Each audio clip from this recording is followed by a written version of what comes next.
Bonjour à toutes et à tous et bienvenue dans ce nouvel épisode des Blablas de Sandra. Aujourd'hui, une question qui peut sembler paradoxale. La lecture, que beaucoup imaginent comme une activité passive, assis dans un fauteuil avec un livre, est en réalité un loisir actif.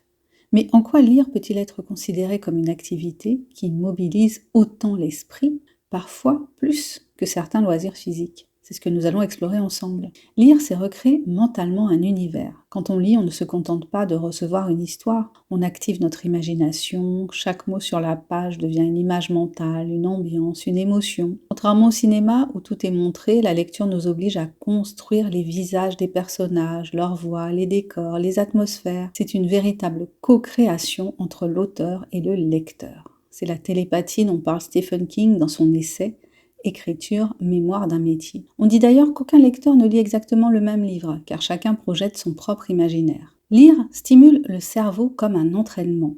La lecture mobilise plusieurs zones du cerveau, la mémoire, le langage, l'attention, l'imagination. Elle améliore la concentration, la capacité d'analyse et même l'empathie. Des études en neurosciences montrent que lire une scène décrivant une action active dans notre cerveau les mêmes zones que si nous la réalisions réellement. Quand vous lisez, il saisit la tasse brûlante, votre cerveau simule presque la sensation de chaleur. Ce n'est donc pas une activité passive, mais un véritable entraînement mental. Lire, c'est dialoguer.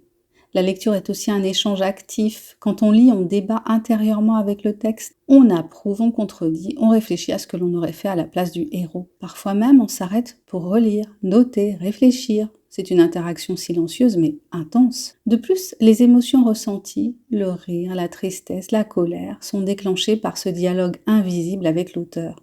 C'est une expérience participative. Lire, c'est voyager sans bouger. On dit souvent que lire, c'est voyager, mais voyager n'est jamais passif. Cela transforme, cela ouvre l'esprit, cela demande de la curiosité et de l'adaptation. La lecture est un terrain d'expérimentation.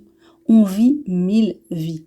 On teste des situations, on explore d'autres cultures, d'autres époques. Elle nous change, elle nous rend plus attentifs et plus ouverts. Alors oui, la lecture peut sembler immobile de l'extérieur, mais à l'intérieur, c'est un tourbillon d'activités cognitives, émotionnelles et imaginatives. Lire, c'est agir sur notre esprit, sur notre vision du monde et parfois même sur nos choix de vie.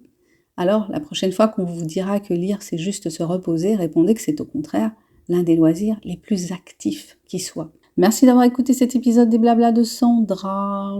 Abonne-toi, like, partage et commente. Dis-moi ce que tu en penses. Ce que la lecture est pour toi. J'espère que tu as apprécié cet épisode. On se retrouve tout bientôt. En attendant, je t'invite à découvrir mon dernier roman paru à ce jour en auto-édition, L'amour minimaliste, une romance qui parle de deuil et de renaissance grâce à un nouvel amour.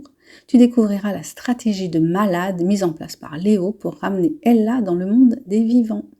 Le lien pour te le procurer est dans le descriptif de ce podcast. Je te souhaite une belle lecture et une superbe journée. Bye bye!